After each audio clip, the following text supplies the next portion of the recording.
Good evening, everyone. Welcome to the channel. Before I begin, here are my disclaimers. Today I am going to give you an update about Weyerhaeuser Company Annual Report. Weyerhaeuser Company is a leading global player in the timber industry, with a rich history spanning over a century. The company owns or controls approximately 10.4 million acres of timberlands in the U.S. and manages additional public lands in Canada through long-term licenses.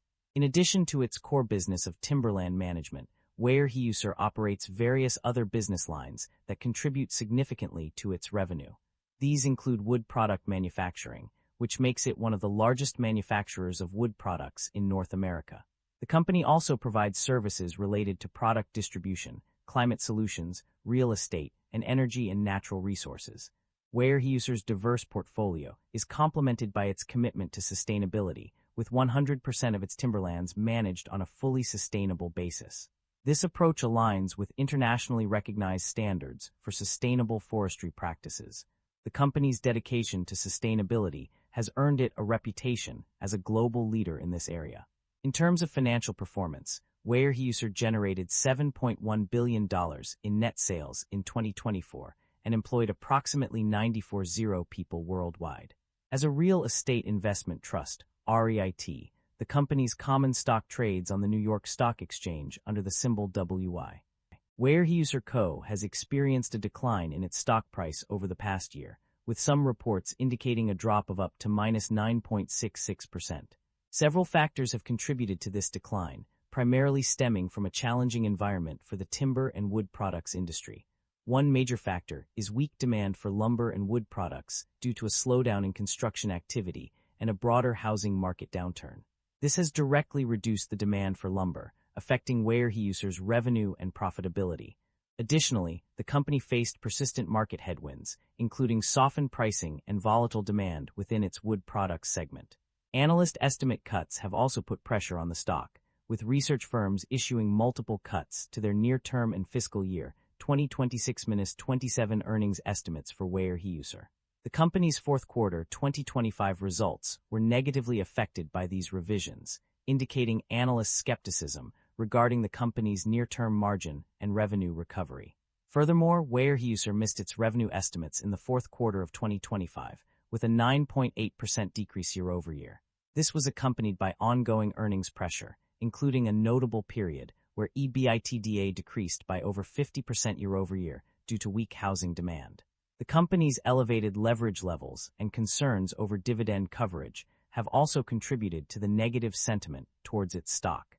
Overall, Weyerhaeuser's decline in stock price can be attributed to a combination of factors, including weak demand for lumber and wood products, persistent market headwinds, analyst estimate cuts, missed revenue estimates, earnings pressure, elevated leverage levels, and concerns over dividend coverage.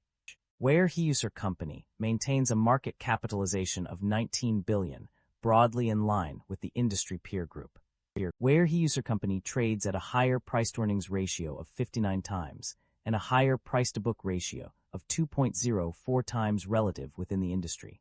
While the stock does not screen as absolutely cheap, mixed valuation signals relative to industry peers prevent a definitive conclusion.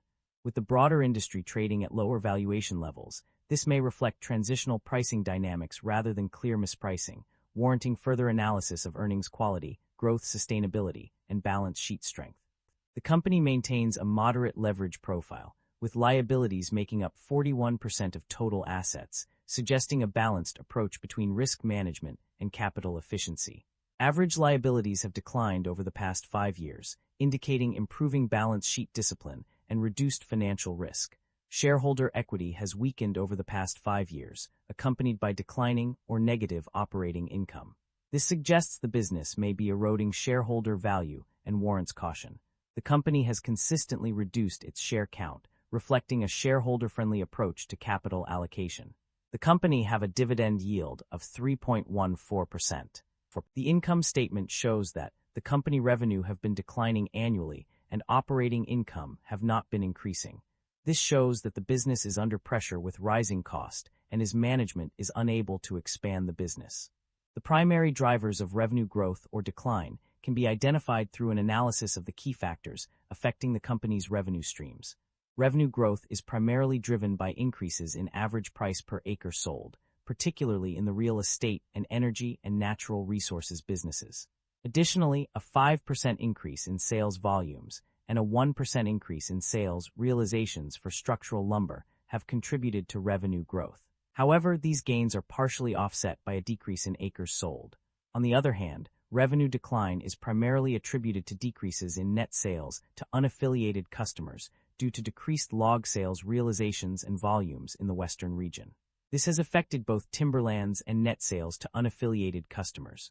Furthermore, declines in oriented strand board, engineered solid section, and complementary building products sales have also contributed to revenue decline.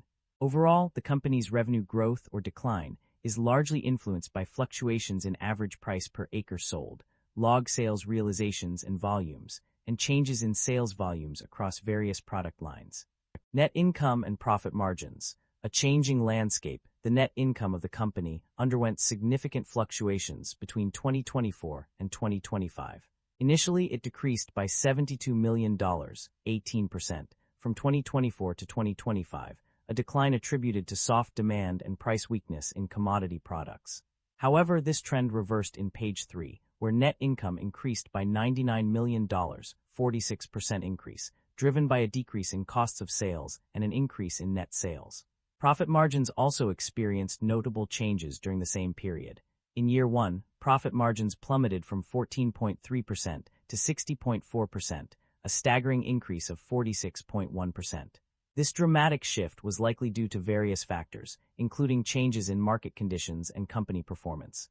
Conversely, in year 2, profit margins decreased by 3.7%, dropping from 13.5% to 9.8%.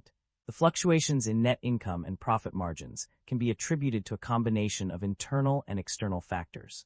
The company's ability to adapt to changing market conditions and improve its operational efficiency played a significant role in the increase in net income and gross margin in page 3. However, the year 1 decrease in net income and profit margins suggests that the company faced challenges in navigating market fluctuations. Overall, the company's financial performance demonstrates its resilience and ability to recover from setbacks, ultimately leading to improved results in subsequent periods.